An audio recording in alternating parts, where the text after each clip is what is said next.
A lot of the colleagues and state representatives that I had been working very closely with on human rights, on international humanitarian law, were suddenly beating the drum of war in the United Nations.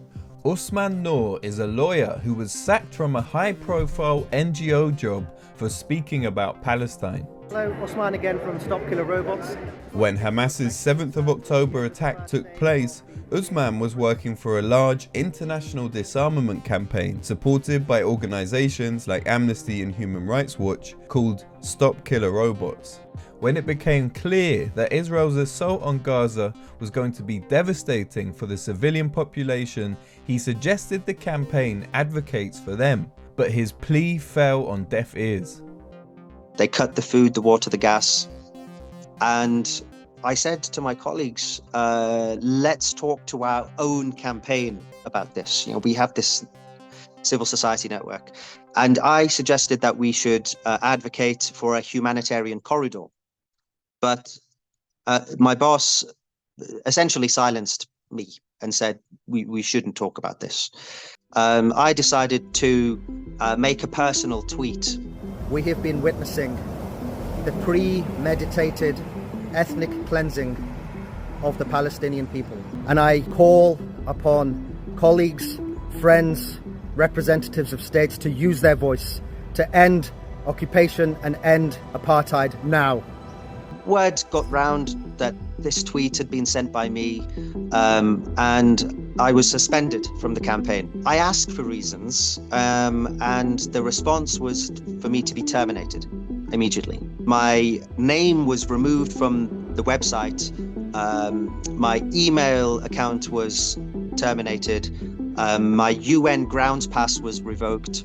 And then the next day, my boss sent out an email to everybody, including diplomats, saying Usman has left the campaign. Usman's role as government relations manager was based out of Geneva, around the UN milieu, and through that he built relationships with many Western diplomats and officials, which meant the topic of Israel was usually off limits.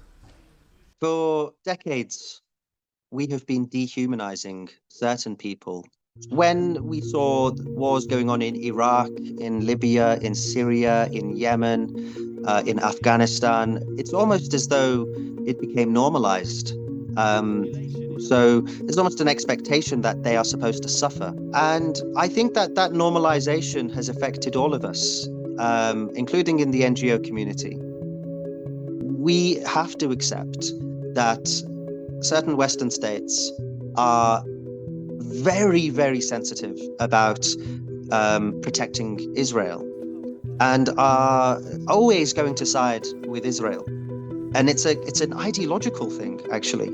I think that the nature of how I was removed speaks to that. It was to cleanse me from the organization in order for them to reconcile their relationships with those Western states. Don't worry about him. He's not one of us anymore. We refuse to relinquish our decision-making to machines. Stop Killer Robots has more recently highlighted the situation in Gaza as the scale of atrocities has become undeniable. But for many years, the disarmament campaign did very little work regarding Israel, a country engaged in the world's longest military occupation and also a world leader in high-tech weapons, surveillance and defense systems. Usman has now co-founded a new organization, the Civilian Agenda, and is using his experience and knowledge to carry on challenging the use of killer robots in the UN.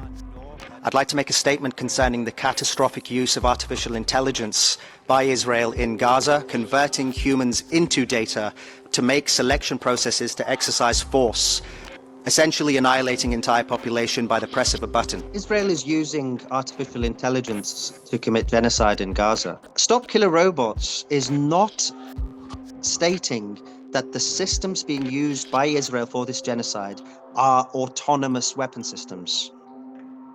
They talk about systems of increasing concern, increasing levels of autonomy. But if we are going to prohibit and regulate these weapons, which is the whole discussion going on at the United Nations, we have to be able to say these are autonomous weapon systems. Because if we don't, we're actually validating them. We're saying that these ones are okay. And we've also known that they're using and testing these weapons in Palestine. So it is not surprising that Israel is using these technologies to commit genocide now. These technologies, primary victims of them right now are people in Gaza, but they will proliferate. Before getting involved in disarmament advocacy, Usman worked for 10 years as a barrister specializing in refugee and human rights law in the UK. He tried to come to an affable agreement with Stop Killer Robots about his termination, but they refused to engage, so he started a lawsuit for unfair dismissal against them.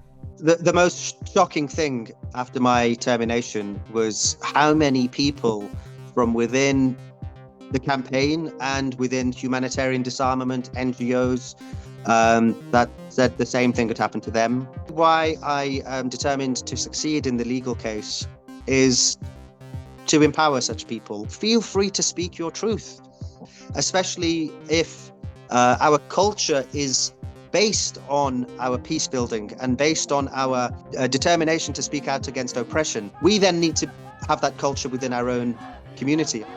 What we've been seeing over the last 6 months has been a cultural revolution. I think that now criticizing the actions of Israel are becoming mainstream. Why has that happened? It's because people have been speaking out, and it's been necessary for us to collectively speak out for that cultural revolution to change things.